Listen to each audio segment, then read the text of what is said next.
Terlalu banyak mengeluh di depan publik. Pavesio mulai jengkel kehilangan kesabaran dengan Quartararo.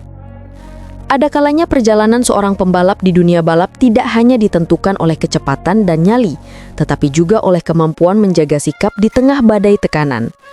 Dunia MotoGP sering menjadi ruang di mana emosi, ambisi, dan tuntutan profesional bertabrakan, membentuk drama yang jauh lebih kompleks dari sekedar persaingan di lintasan. Dan kali ini pusat pusaran itu jatuh kepada Fabio Quartararo, sang mantan juara dunia 2021 yang kini dituntut untuk menahan diri, bukan lagi untuk menekan gas. Manajer Direktur Yamaha Motor Racing, Paulo Pavesio, akhirnya angkat suara setelah berbulan-bulan melihat Fabio Quartararo terus meluapkan keluh kesah mengenai performa YZR M1 2025 di banyak media massa. Bagi Pavesio, kata-kata yang diucapkan pembalap Prancis itu kepada media bukan lagi sekedar analisis, melainkan keluhan yang mulai melewati batas konstruktif. Motor ini jelas jauh lebih cepat dalam lap tunggal, sebagian berkat Fabio. Motor ini juga lebih cepat di sprint dan lebih cepat di balapan panjang. Namun, makin sulit balapannya, makin kami kesulitan pula, ujar Pavesio, menegaskan bahwa kondisi M1 memang belum ideal, tetapi tidak seburuk yang sering digambarkan Quartararo di hadapan publik. Sikap terbuka Pavesio ini sekaligus mencerminkan ketegangan yang selama ini terselubung di dalam garasi Yamaha, sebuah tekanan yang memuncak setelah rangkaian hasil tak konsisten dan kritik Quartararo yang semakin sering keluar dari konteks perkembangan teknis. Pavesio memahami bahwa frustasi itu manusiawi, tetapi di level pabrikan besar, segala sesuatu harus dikendalikan secara profesional. Dari sudut pandang manusiawi, saya paham frustasi yang ia rasakan. Namun kami semua profesional dan dalam perahu yang sama. Kami memberinya peluang balapan dengan Yamaha dan ia menerimanya. Tapi terlalu banyak mengeluh di depan publik tidak akan membantu komitmen perusahaan, kata Pavesio dengan nada yang tegas namun tetap diplomatis. Yamaha dalam beberapa tahun terakhir memang berada dalam fase tersulitnya. Peralihan teknologi, perubahan regulasi aerodinamika dan kompetisi yang semakin ketat membuat M1 kehilangan identitas lamanya sebagai motor yang stabil dan mudah dikendarai. Kecepatan satu lap meningkat, tetapi performa saat bertarung dalam kelompok besar tetap menjadi titik lemah. Kondisi inilah yang membuat Quartararo merasa frustasi karena ia harus memaksa motor bekerja di luar zona nyaman, sesuatu yang seringkali berakhir dengan kesalahan kecil atau kehilangan ritme balap. Namun bagi Yamaha, keluhan di depan publik justru memperburuk citra tim, memperkeruh suasana kerja internal dan memberi tekanan yang tidak produktif kepada para insinyur. Mereka ingin Quartararo membangun jalur komunikasi internal yang lebih kuat, bukan merilisnya ke media setiap kali ketidakpuasan muncul.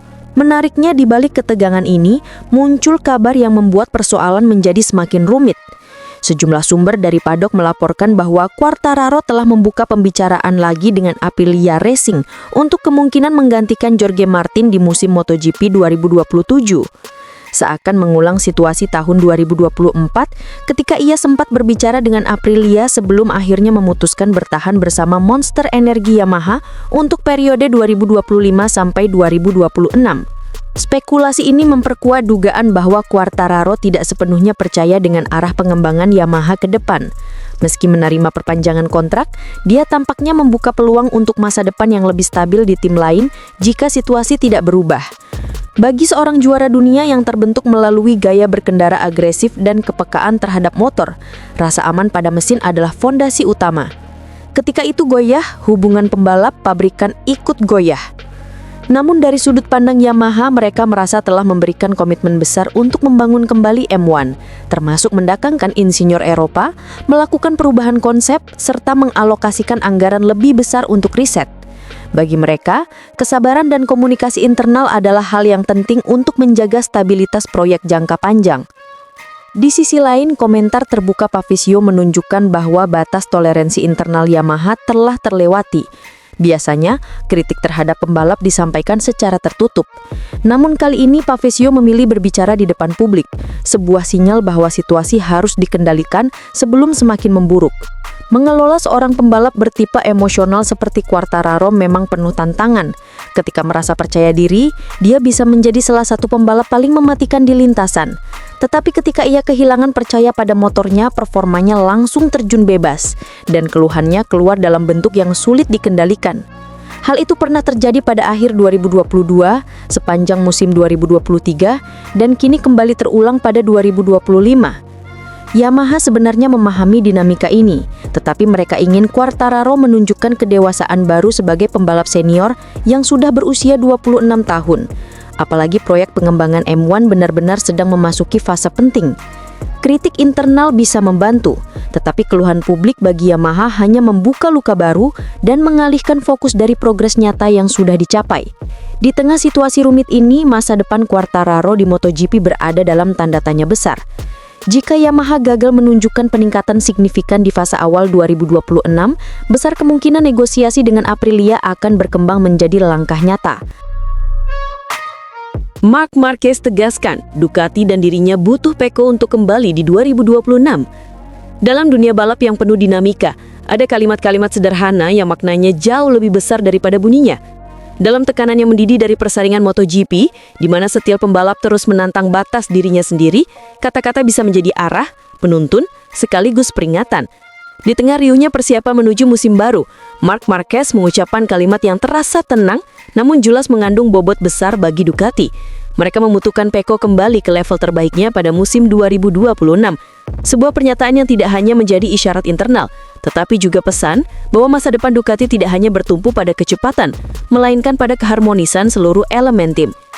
Marquez memasuki 2026 sebagai juara bertahan, setelah menutup musim 2025 dengan dominasi yang hampir tak terbantahkan. Perbedaannya sangat mencolok. Keunggulan mutlak ia pertahankan meski harus absen di 5 GP terakhir akibat cedera. Dominasi itu menunjukkan performa impresif dan kepiawaian dalam menjaga ritme sepanjang musim. Namun meski berada di puncak performa, Marquez tidak menutup mata terhadap apa yang terjadi di sekitar dirinya, terutama pada rekan setimnya Pecco Bagnaia. Ducati menghadapi tantangan yang tidak biasa. GP25 motor yang membawa Marquez pada gelar juara justru menjadi perangkat yang sulit ditaklukkan Pecco. Motor itu tidak menawarkan konsistensi yang ia butuhkan, menciptakan jarak antara dirinya dengan performa idealnya. Bagi seorang pembalap dengan sensitivitas tinggi terhadap motor, setiap perubahan kecil bisa menjadi dinding besar yang sulit ditembus. Dan itulah yang dialami Pecco sepanjang musim. Sebuah rentetan performa yang sangat kontras dibandingkan musim sebelumnya, ketika GP24 mengantar dirinya meraih 11 kemenangan Grand Prix. Namun di balik kesulitan itu, Marquez melihat sesuatu yang tidak boleh dilewatkan. Ia menegaskan bahwa justru sensitivitas Pecco adalah alasan mengapa ia tetap sangat penting bagi masa depan Ducati. Dalam nada yang menghargai kemampuan rivalnya, Marquez menyampaikan, "Kami membutuhkan Pecco yang kembali ke levelnya, karena dia sangat sensitif di atas motor, dan itu akan sangat membantu untuk masa depan," ujarnya. Pernyataan yang jelas, lugas, dan menunjukkan pemahaman terhadap nilai seorang pembalap yang tidak hanya cepat, tetapi juga peka terhadap detail. Marquez melanjutkan bahwa kecepatan Pecco sama sekali tidak hilang. Ia menyoroti bahwa dalam beberapa latihan dan balapan, Pecco menunjukkan potensi penuh yang masih sama kuatnya seperti sebelumnya. Contoh paling nyata terjadi di GP Motegi. Dengan sikap jujur dan tanpa menyisipkan dramatisasi, bagi saya, kecepatan Pecco tidak hilang. Kecepatannya ada di sana. Dia menunjukkannya di beberapa sesi latihan, di beberapa balapan. Maksud saya, kita lihat di GP Motegi. Dia melakukan dengan sempurna. Dia meraih 37 poin dan saya terus menekan, dan saya tidak mampu mengejarnya, tegas Marc. Kalimat ini menunjukkan respek mendalam terhadap sesama pembalap yang juga tengah berjuang. Marquez menambahkan bahwa waktu 2 bulan bisa cukup untuk Pecco memulihkan diri secara mental dan teknis. Terkadang, hanya 2 bulan cukup untuk mengatur kembali semuanya. Jadi Desember dan Januari akan menjadi waktu terbaik untuk Pecco mengatur kembali semuanya dan memulai kembali uji coba di Malaysia, lanjut Marc. Di balik kalimat itu ada pemahaman bahwa pemulihan seorang pembalap tidak hanya bertumpu pada fisik atau motor, tetapi juga pada ruang mental yang harus kembali dibersihkan. Sementara satu pembalap pabrikan Ducati mengalami musim sulit, para rival tidak tinggal diam. Aprilia mencuri perhatian dengan memenangkan 2 dari 4 GP terakhir. Pedro Acosta bersama KTM mempertahankan konsistensi tinggi dan terus menjadi ancaman podium di paruh kedua musim. Honda pun menunjukkan peningkatan dengan naik ke konsesi C. Semua perubahan itu menunjukkan satu hal, MotoGP bergerak cepat dan Ducati harus tetap waspada. Namun Marquez tetap percaya bahwa Ducati berada di jalur yang benar. Dengan nada yakin ia menegaskan, Aprilia berkembang pesat, KTM menjadi semakin baik, Honda membuat langkah besar dari paruh pertama musim hingga sekarang. Kami berada di MotoGP, ini balapan. Pada akhirnya, jika saya di Ducati, saya berada di tim terbaik dan saya memiliki motor terbaik. Kalimat itu menjadi peringatan bahwa kepercayaan internal adalah fondasi penting dalam menghadapi tekanan eksternal. Sebagian besar keyakinan itu ia arahkan kepada sosok penting dalam struktur Ducati Corse. Marquez menyebut Gigi memiliki mentalitas yang sempurna untuk memimpin tim MotoGP. Ungkapan yang keluar darinya tidak berlebihan, namun menggambarkan rasa terima kasih yang tulus. Saya sangat berterima kasih kepada bos besar, Gigi, dan Ducati, karena pada akhirnya tim inilah yang memberikan saya kesempatan untuk menunjukkan bakat saya. Mereka menunjukkan bahwa mereka percaya pada saya, dan saya tahu bahwa mereka mengambil keputusan yang sangat penting dan sulit bagi mereka, yang membawa saya ke tim pabrikan. Ungkapnya kagum. Marquez kemudian mengingat satu momen penting saat berbincang dengan Gigi. Dalam situasi itu, ia mengakui telah melakukan kesalahan di sebuah tikungan. Respon Gigi sangat sederhana namun memiliki filosofi kuat. Kamu tidak boleh melakukan kesalahan. Kamu bisa lebih baik atau lebih buruk. Jangan pernah melakukan kesalahan. Marquez menjelaskan bahwa kalimat itu sangat membantunya. Bagi seorang juara, kata-kata seperti itu menjadi pengingat untuk selalu menjaga presisi dalam setiap aspek balapan. Marquez memperingatkan bahwa meskipun mereka adalah pembalap, mereka tetap manusia. Kami adalah pembalap, tetapi kami juga manusia, dan tentu saja di beberapa trek balapan kami memiliki keraguan, dan tekanannya ada di sana. Kamu berada di tim pabrikan, kamu berada di Ducati Lenovo, kamu harus berjuang untuk kejuaraan. Dari keseluruhan pernyataannya terlihat jelas bahwa Marquez bukan hanya berbicara sebagai juara, tetapi sebagai seseorang yang memahami dinamika tim secara keseluruhan. Bagi Ducati, masa depan tidak hanya bergantung pada satu pembalap atau motor terbaik dan strategi canggih, tetapi juga pada kemampuan setiap pembalap untuk tampil dalam performa terbaik. Dan bagi Marc, Pecco adalah bagian penting dari puzzle itu. Dalam dunia balap yang cepat, kalimat-kalimat bijak yang Marquez katakan tidak selalu lahir dari podium. Terkadang kalimat itu lahir dari rasa percaya kepada rekan setim yang masih tumbuh, dari pemahaman bahwa sebuah tim hanya bisa bergerak maju ketika seluruh elemennya kembali menemukan ritmenya. Dan untuk Ducati, ritme itu baru lengkap ketika Pecco kembali ke levelnya. Marc tak akan beri jalan mudah. Jika ingin juara 2026, Alex harus berusaha keras. Ada kalimat bijak yang selalu hidup di antara para juara. Di puncak kompetisi, cinta dan rivalitas berjalan beriringan, saling menguji, saling menguatkan. Dan mungkin tak ada gambaran yang lebih nyata dari kalimat itu selain hubungan dua kakak beradik yang kini berdiri di garis start MotoGP dengan warna yang sama di dada, Marc Marquez dan Alex Marquez. Dalam dunia di mana kecepatan menjadi bahasa, keduanya menuliskan babak yang hanya bisa dimengerti oleh mereka yang tumbuh dari mimpi yang sama, namun bertaruh untuk takdir berbeda. Musim 2025 menjadi musim yang sulit dilupakan. Marc, sang juara 9 kali, menemukan kembali keanggunan serta agresivitasnya khas bersama Ducati Lenovo Team, membawanya pada performa yang hampir sempurna.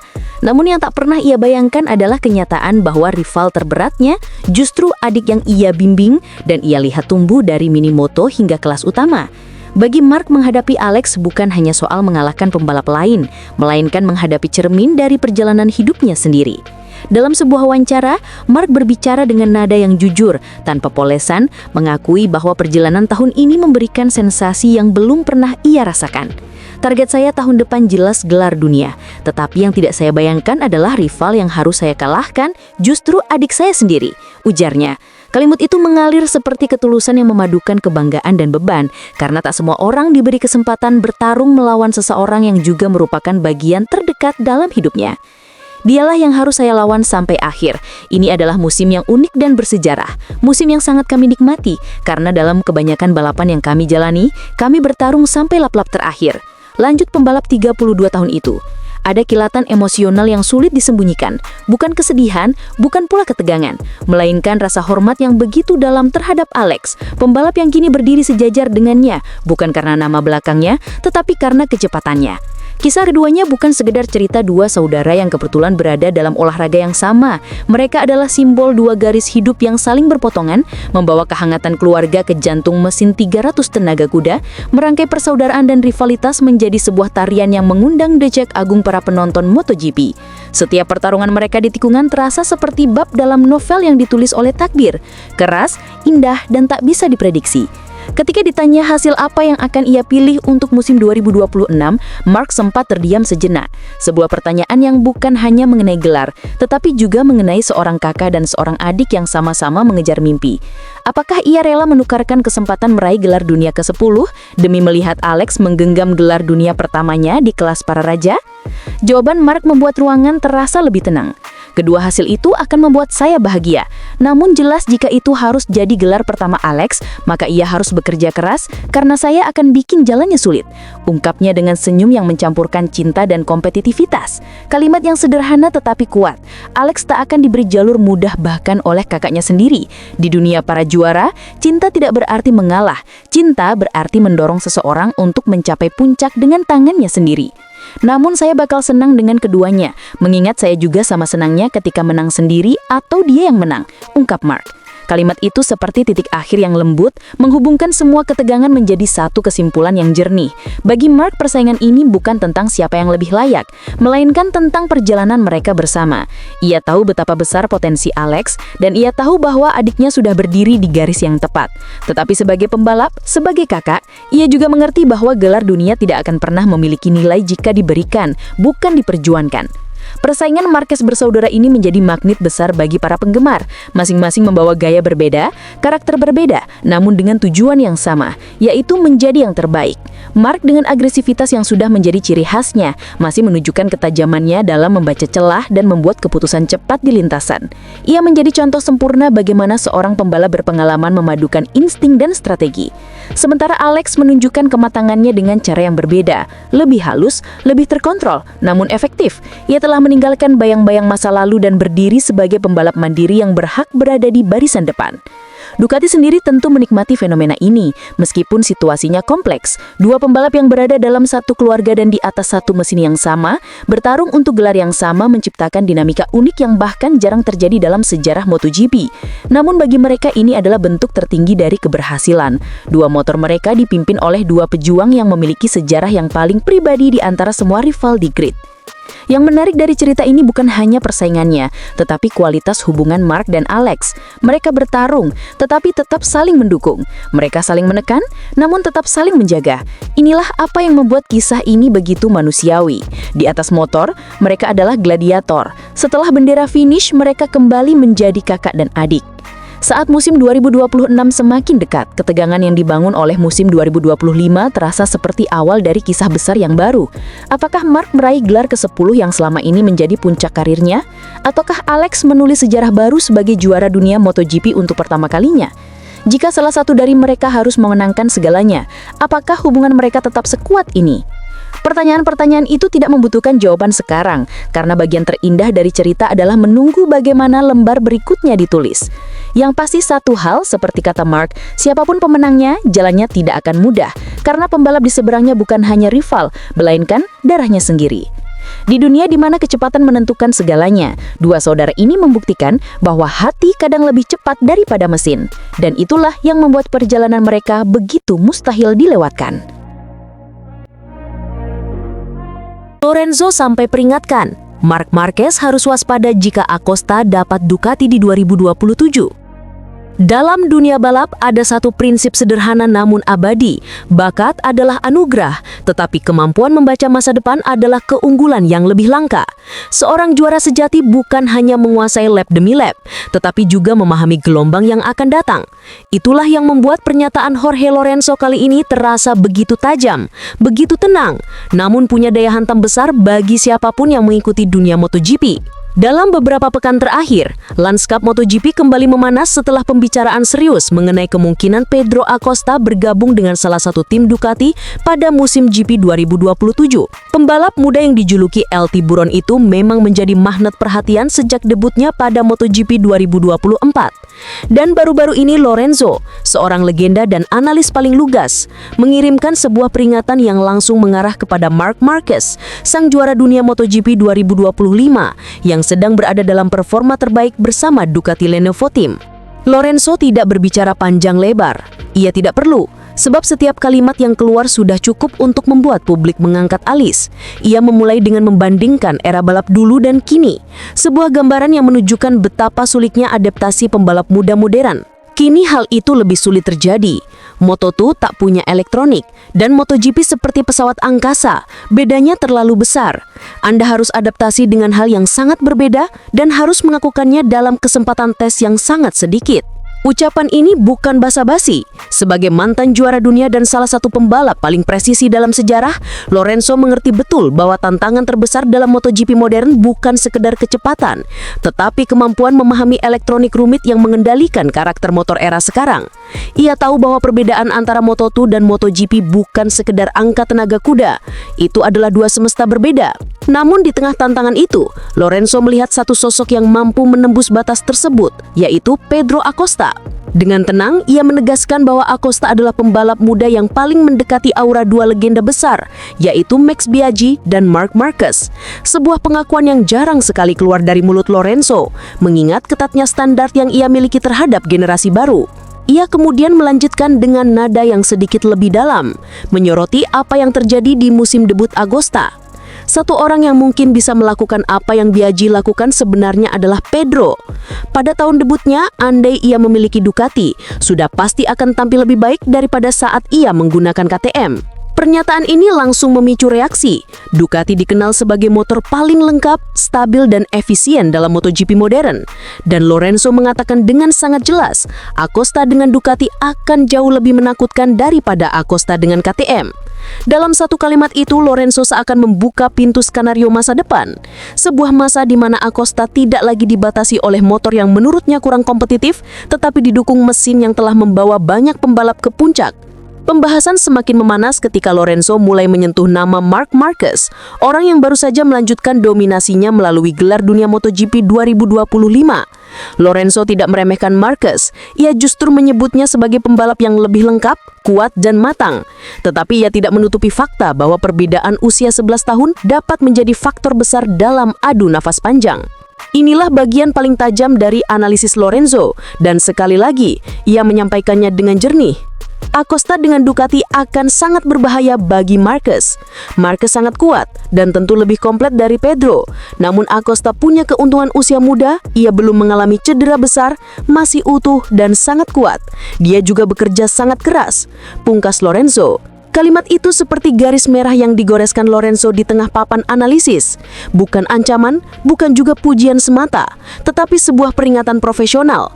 Jika Acosta benar-benar naik Ducati 2027, maka Marquez akan menghadapi lawan yang sepadan dalam satu dekade terakhir. Lorenzo memahami bahwa usia adalah faktor yang tidak bisa dilawan, bahkan oleh seorang pembalap sekuat Marquez. Ia tahu bahwa kecepatan refleks, keberanian ekstrim, dan ketahanan fisik seorang rider muda adalah aset yang tidak bisa dibeli. Dan Acosta memilikinya, utuh, belum tergores cedera besar dan tetap konsisten memperlihatkan kerja keras yang stabil dari hari ke hari. Di sisi lain, rumor keterikatan Acosta dengan tim Pertamina Enduro VR46 semakin kuat. Hubungan hangat antara Acosta dengan skuad VR46 menambah bumbu di dunia padok. VR46 sendiri dikenal sebagai tim satelit Ducati yang punya struktur kuat, line up teknis solid, dan dukungan teknologi yang hampir sejajar dengan tim pabrikan. Bila Acosta mendarat di sana, ia tidak hanya mendapatkan motor terbaik, tetapi juga lingkungan yang sempurna untuk berkembang secara matang. Dampaknya, dunia MotoGP berpotensi menyambut duel generasi terbesar sejak era Rossi Stoner, Lorenzo Marquez, hingga Marquez Dovizioso. Bedanya duel kali ini melibatkan dua pembalap dengan gaya agresif yang sama-sama tajam, sama-sama tidak takut resiko, dan sama-sama memiliki naluri pembunuh di lintasan. Marc Marquez dengan semua pengalaman dan kecerdikannya tentu bukan sosok yang mudah digoyang. Tetapi Lorenzo memberikan sinyal bahwa jika dunia ingin menyaksikan pertarungan tersengit antara dua karakter paling liar, maka 2027 adalah tahun yang harus ditunggu. Acosta akan datang sebagai masa depan. Marquez akan tetap berdiri sebagai legenda yang ingin memperpanjang tahtanya. Dan Ducati dapat menjadi jembatan yang mempertemukan talenta muda dengan mesin terbaik. Ketika legenda seperti Lorenzo sudah mengucapkan peringatan ini dengan lugas, bukan sekedar menebak-nebak, maka seluruh padok pantas mengangkat kepala dan mulai bertanya, apakah 2027 akan menjadi tahun di mana Marquez akhirnya bertemu musuh terkuatnya? Atau justru tahun di mana Acosta membuktikan diri sebagai pewaris tahta yang sebenarnya? Satu hal yang pasti, angin besar sedang bergerak, dan semua mata kini tertuju pada keputusan yang akan menentukan era baru MotoGP.